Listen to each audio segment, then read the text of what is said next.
bala pandom yuk gumuling soto kura kura kambaku engke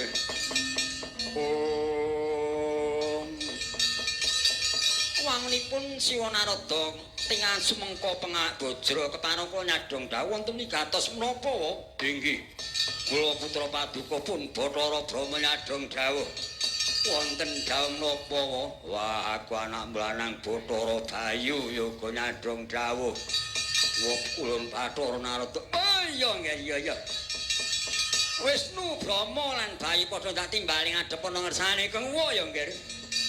dina iki ngerti ya kayangan Sulaya iki mangkunggan utawa ketekan Bathara Kala kowe ngadalah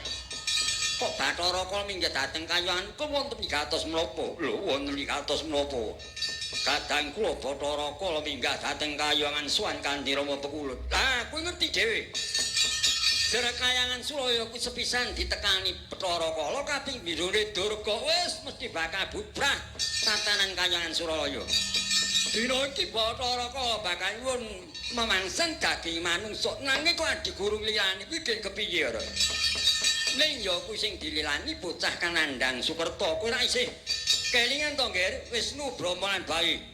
inggih kula tasih kemutan sing nandhang Sukerta menika kados to parung tanganting